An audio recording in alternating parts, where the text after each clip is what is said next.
हस्तरेखा विज्ञान भी आप जानते हैं, तो हस्तरेखा के जरिए आप किस तरह से रोगियों का इलाज करते हैं, इसके बारे में थोड़ा बताएं।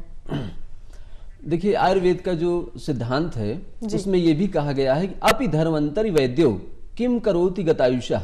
इसका मतलब यह हुआ कि धन्वंतरि वैद्य भी अगर आ जाएं तो उसका इलाज नहीं कर सकते जिसकी आयु समाप्त हो चुकी है।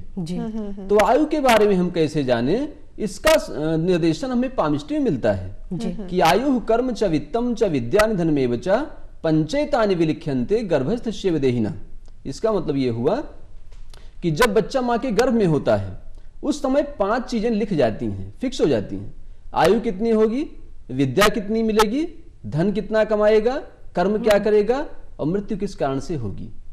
अगर ये 5 बातें लिख जाती हैं तो हम इसे ईश्वर द्वारा बनाई गई जन्म कुंडली मान सकते हैं, हथेली को। और हथेली देखकर बहुत सारी बातें जानी जा सकती हैं, लेकिन मैं यहां बताऊंगा नहीं। मैं सिर्फ इतना ही बताना चाहूंगा कि आने वाले समय में जिस तरह हम लोग रिसर्च कर रहे हैं, जिस तरह से आप स्कूलों में बच्चों के दांतों की जांच कराते हैं, आंखों की जांच कराते हैं, इसी तरह से हाथों की भी जांच करानी पड़ेगी। जी, हमारा पूछने का यही मकसद था। हम भी फ्यूचर फोकस में नहीं आना चाहते थे, क्योंकि जब आपसे बात हो रही थी तो आपने कहा था कि आप हस्तरेखाओं को देखकर भी जो भी बीमारी है उसका जो है निदान कर देते हैं और आप लिखते भी हैं। थोड़ा सा इसके बारे में कुछ बता दीजिए इससे पहले कि हम अपना प्रोग्राम खत्म कर दें। बिल्कुल बिल्कुल। देखिए, हाथ देखकर भी हम रोगों का निदान कर सकते हैं। जी, आप सुबह सुबह जब जगते हैं तो अपने हाथों को मुट्ठी बांधकर 5 बार छोड़िए, तो इसमें एक धब्बे दिखाई देंगे। जब आप 5 बार जोर छोड़ेंगे तो धब्बा या तो गुलाबी होगा तो कफ प्रकृति है। अगर कफ प्रकृति है आपकी तो आपको कोल्ड ड्रिंक, आइसक्रीम, चावल, दही नहीं खाने चाहिए, इससे आप कम बीमार होंगे।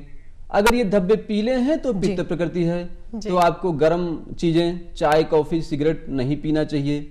अगर आपके धब्बे पीले हैं या चॉकलेटी कलर के हैं तो इसका मतलब वात प्रकृति है, तो ऐसे लोगों को गरिष्ठ भोजन, बासी भोजन जी बिल्कुल।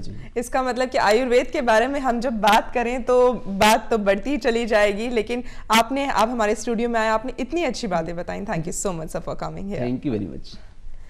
तो दोस्तों, आयुर्वेद ने हमें बताया है कि प्रकृति बहुत बड़ी शक्ति है और इसी शक्ति का इस्तेमाल हम सभी लोग कर सकते हैं। इसी वादे के साथ कि अगली बार फिर करेंगे मुलाकात, हम लेते हैं आपसे इजाजत। मैं हूं शिल्पा भावना और मैं हूं कपिला, और फिलहाल आपसे कहते हैं नमस्कार। नमस्कार।